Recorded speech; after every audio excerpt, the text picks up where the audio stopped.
welcome back to my channel. I thought today we would sit down, which is very bizarre. You know, it's a very old school, old fashioned video I'm filming here.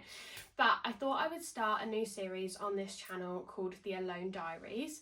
As a 21-year-old dropout, I spend a lot of time alone. I had a gap year, I lived alone at uni, and now I have no idea what the F I'm doing with my life. So I spend a lot of time alone, and I do feel like I've learned quite a lot about myself and a lot of tips and tricks that might help some other people. So I thought I'd film quite a few different episodes about different topics, and I thought today we could talk about hobbies. I've seen quite a few videos floating around online about what hobbies you can get as a 21-year-old woman, hobbies in your 20s, finding new hobbies. And I do find quite a lot of the videos are quite unrealistic. Not all of them, but a lot of them just show things that are outdoors, inaccessible, and you need somebody else to do them with. Let me tell you, these hobbies are very accessible, very affordable, and you do alone in the comfort of your own home. And if that sounds like something for you, then hopefully at least one of these hobbies will sing out to you and you can give them a go and potentially let me know how it goes. Okay, let's get going. The very first one is knitting. Now, just hear me out, okay? I feel like this is my version of the hear me out trend. Hear me out, okay? Crocheting went viral. It was the thing to do. It was the cool thing to do. Knitting should be the cool thing to do. It's no hate on crocheting. I've never even tried crocheting, but knitting is so easy and so simple and fun and relaxing and should be appreciated more. You know, knitting is underappreciated, so it's really inexpensive. I just went to a knitting shop that was near me, but if you don't have one of those, you can always go on Amazon. I got 2 bunches of wool and some knitting needles, and off I went, and I looked on YouTube and I found a tutorial on a striped scarf. I made a striped scarf. I've never made anything in my life. You know, I didn't exactly pick the most flattering colours of a scarf because I did not expect to finish this. I did not expect to have a full-sized scarf finished and completed. So will I wear this? No. But it's my pride of joy. It's my pride of joy. And you can make things that you will actually wear. So I used to just do this every evening when I would finish uni. I just needed something to mentally relax that wasn't scrolling on my phone and just kept me entertained before I went to sleep. So genuinely, give this a go, and it is not as hard or expensive as you may think it is. And it's cool. Like, if someone says, I love your scarf, where did you get it from? Me. I knitted it. Like, that's cool, okay? Just give it a go. Try. Why not? Now, this is very obvious, and I feel people rolling their eyes already, but just hear me out, okay? This video is probably going to be a lot of hearing me out, but reading, okay? It's obvious. You know, you either love reading or you don't, and a lot of you might hate reading and be thinking, Amy, I don't want to read, okay? People are just pushing reading, leave me alone. And fair play. Fair play. If you don't want to read, you don't want to read. But I was in the same position as some of you might be. 2-3 years ago, I had never read a book. The only books I'd ever read were the Biff, Chip and Kip series, if you know what I'm talking about. But I actually always wanted to read, and I just couldn't find the right book for me, and I just didn't care to buy books or just buy them from charity shops, not necessarily brand new, and find out that I hated them. You know, I just didn't care for that. It wasn't until I read The Magpie Society by Zoe Sugg and Amy, I can't say the last name, I'm sorry, that everything changed for me. I love this book so much, so I thought I'd give you some recommendations if you do want to give it a go that aren't necessarily talked about all over the internet. She says as she holds up the most viral book that there is. Okay, this is a very obvious one. It ends with us. I love this book, and I actually think I love the second one more. Just give it a go, okay? That was obvious. Beth O'Leary books. These are so feel good. You know, nothing that bad happens in them. They are just so funny, light-hearted. You know, you can tell they're written by a woman who loves women, and they're so empowering, but they're just great. Like, I don't need to think when I'm reading these. I'm left smiling while I'm reading these. I'm laughing and giggling and kicking my feet while I'm reading these. Just give her books a good go. And if you're just listening to me waffle and you have no intention of reading, watch the series instead. They have the flat share on a series on Paramount Plus, which is a subscription, but you can do a 30-day free trial, but just remember to cancel it, because I didn't. And the series is just as good. It's the first book and series I've ever watched and read them both and loved them equally. It just has such a feel-good vibe. So whatever you do, go watch the series, and read the book.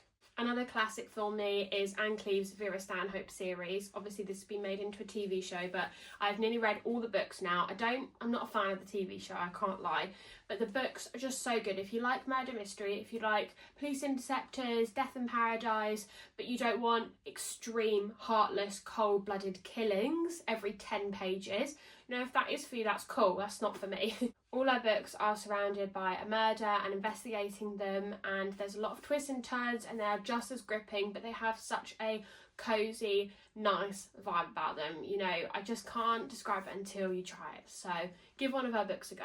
And then, as I've already said, the Magpie Society is just amazing, and I also love the second book. So if you are trying to get into reading, I'd really recommend trying this. It's not complex in the way it's written, it's very easy to follow, but it's equally as hooking, as interesting as you want the book to be. I really recommend trying it. Okay, another very obvious one from me, and that definitely went viral for a little while, but it's scrapbooking.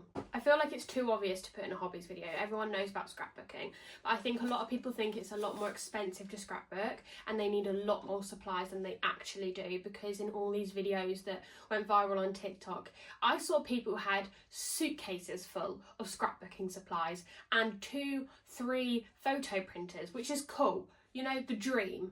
But you don't need that to start off. All you need is a scrapbook. Even a notebook would be absolutely fine. You can find them in the works. I think they're $3.99 for a little one and $4.99 for a big one, or $5.99. You can also get ones with brown paper, so you don't even need to buy pens that are specifically for black paper, which also saves you money, and you would already have them anyway. You can use free prints just to print off 50 photos a month, which would honestly be enough for each month of scrapbooking. And just use your creativity, use your mind, build up your collection slowly. That's what I did. Go to the range, they have amazing stuff there, and future you will thank you for having all your memories down in a pretty little book. And future you can thank me too when you get there.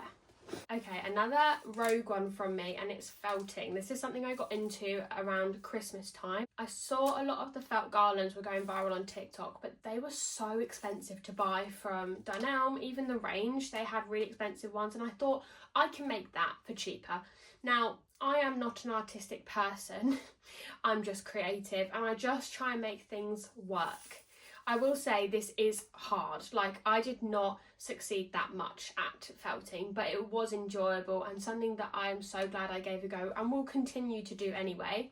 So I got these beads from the range. These were $4.99 just to add a bit of colour and pizzazz to the ornaments that I was making. I got a big bag of threads from Amazon, also super cheap, and then individual pieces of felt from Hobbycraft, which were 50p each.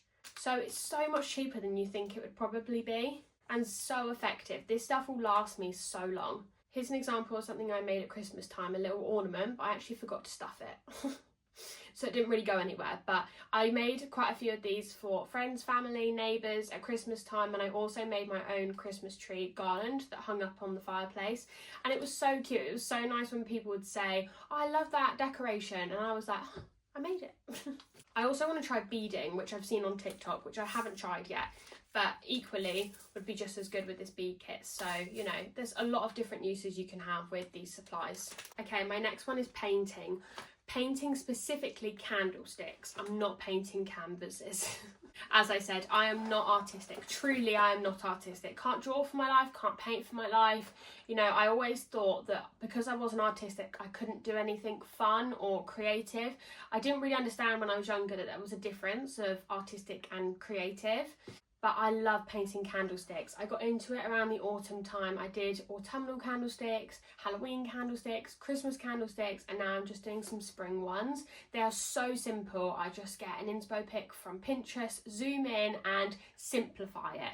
You know, there are some really talented candlestick painters out there, and I tried to follow those and failed miserably, but even the very simple designs are so effective. So give it a go. If you like painting but you're not artistic, this could be perfect for you, because it was great for me. In terms of supplies, also really cheap. I buy a big pack of white candlesticks from B&M. These are £3. I think you normally get 12 in here, so you get 8 in here. You can buy a big pack of acrylic paints for £3.99 in TK Maxx. Or if you just want a few more specific colours, you can buy them individually in the range for 99p. and some very basic paintbrushes for £2.99 TK Maxx. I also buy different size candles as well to play around with, and these were 59p in B&M. So again, so fun and a lot cheaper than you'd probably expect it to be. Okay, my final hobby that I love is baking, but just hang on.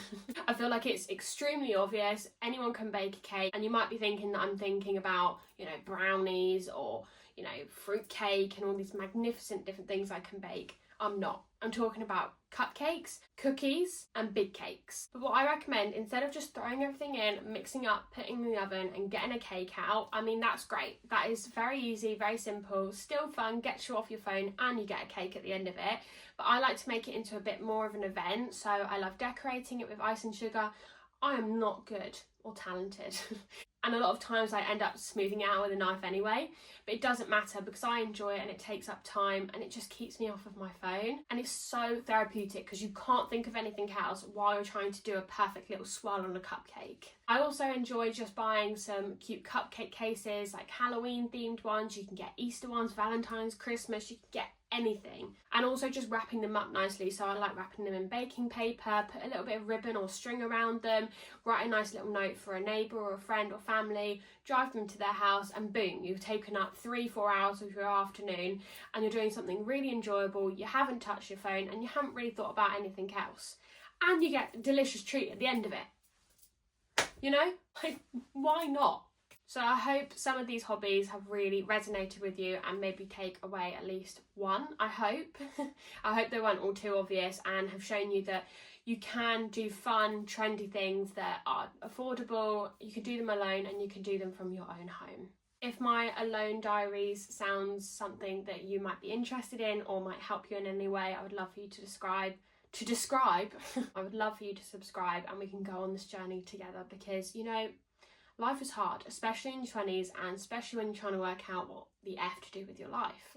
And I will see you next Friday for a brand new video. Bye. Let's go bake a cake. Let's go fly a kite.